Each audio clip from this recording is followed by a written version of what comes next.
नमस्कार दोस्तों, हमारी आज की कहानी है अपने माँ बाप की सेवा करो। एक छोटा सा बोर्ड रेहड़ी की छत से लटक रहा था। उस पर मोटे मार्कर से लिखा हुआ था, घर में कोई नहीं है, मेरी बूढ़ी माँ बीमार है, मुझे थोड़ी थोड़ी देर में उन्हें खाना, दवा और टॉयलेट कराने के लिए घर जाना पड़ता है।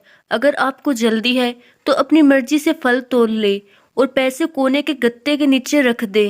साथ ही रेट भी लिखे हुए हैं। और अगर आपके पास पैसे नहीं हो तो मेरी तरफ से ले लेना, इजाजत है। मैंने इधर उधर देखा, पास पड़े तराजू में 2 किलो सेब तोले, दर्जन भर केले ले लिए, बैग में डाले, प्राइस लिस्ट से कीमत देखी, पैसे निकालकर गत्ते को उठाया। वहाँ 100, 50 और 10-10 के नोट पड़े थे। मैंने भी पैसे उनमें रखकर उसे ढक दिया, बैग उठाया और अपने फ्लैट पे आ गया।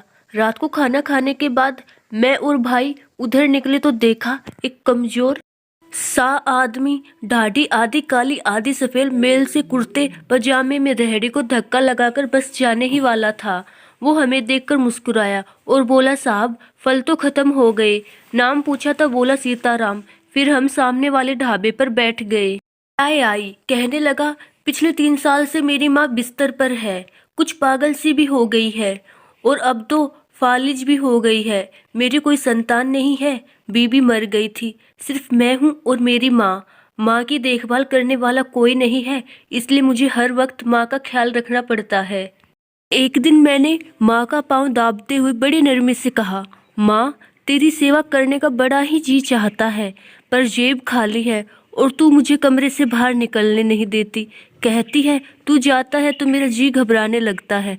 तू ही बता मैं क्या करूँ। अब क्या गले से खाना उतरेगा, न मेरे पास कोई जमा पूंजी है। ये बात सुनकर माँ ने हाँफते काँपते उठने की कोशिश की।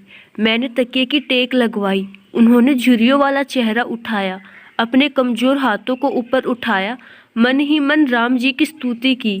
फिर बोली, तू रेहड़ी वही छोड़ आया कर, हमारी किस्मत का हमें इसी कमरे में बैठकर मिलेगा। ने कहा, माँ क्या बात करती हो, वहाँ छोड़ आऊंगा तो कोई चोर उचक्का सब कुछ ले जाएगा।